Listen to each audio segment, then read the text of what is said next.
talking about the mapping process? Yeah. So the mapping data, what we want to do is have a lot of processing be done on the vehicle ahead of time.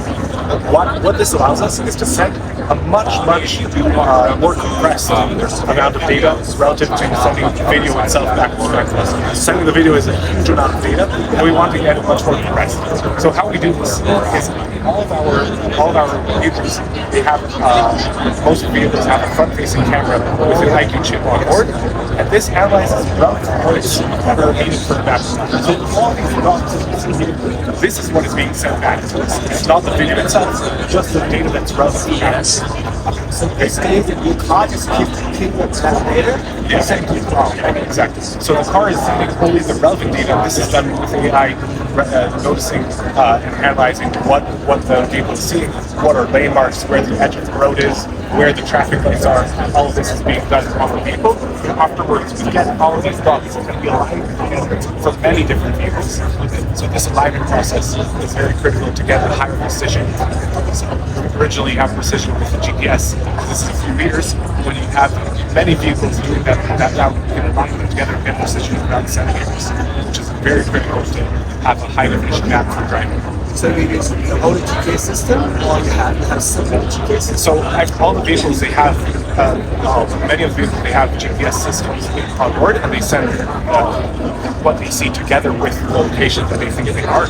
But because this is noisy, with GPS, when we have many vehicles going through that route, we can align them together and get a much higher resolution, a higher precision for all these vehicles. So if you probably just provide the model, they did the model, or so afterwards, after we get all the data and we create this sort of aligned model, we add additional information which we call sort of semantics that is important for the drive. What we want to know is it's not enough to know that there's a lane mark here and there's a road edge. We want to tell the car ahead of time, this is where you need to drive.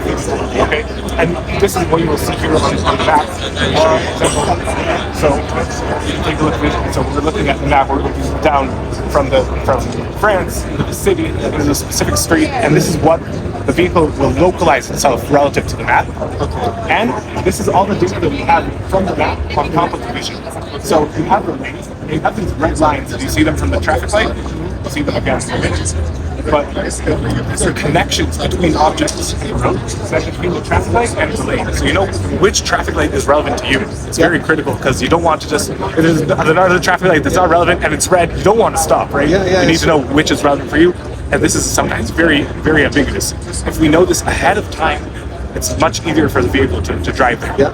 And not only is it easier, it's much safer because you can know, even if there's a truck in front of you, you can still see the traffic light through it because you have the map. So right now, we already do a car, right? So we are suppliers for the software, the hardware, and the chips. This is what we supply to the automakers. The automakers themselves build them. So this is car. So which car builder built this car? So this is a Volkswagen car. For the Mobileye drive system. So this incorporates cameras and lidars and radars together with mapping in order to create a very good perception of the road. So this is something that we have with Volkswagen. I'm not sure which additional partners, but this is what we consider our high sell, which is hands-off, eyes-off driving. We also have our level 2 plus sort of model, which is hands-off, eyes-on. This is our supervision model, which incorporates mostly cameras, 11 cameras around. Okay. But this also uses the mapping behind the scenes to increase the perception. So this car just is still in research stage, or actually just this is going to be released next year. This is released next year by Polestar. Next year. Yeah, we already have vehicles with Geely, and with we also have a partnership with Porsche for this level. But we have for more basic L1 driving systems. So this has already been released for 100,000 products already. we already released. Yeah, for Geely, for example, this is already, we have already sold 100,000 systems for supervision, but for the more basic front-facing camera and more simple driving system like lane keep and automatic braking, this we have sold more than 150 million chips. It's very nice technology. Okay, thank you. You already have the cars rising.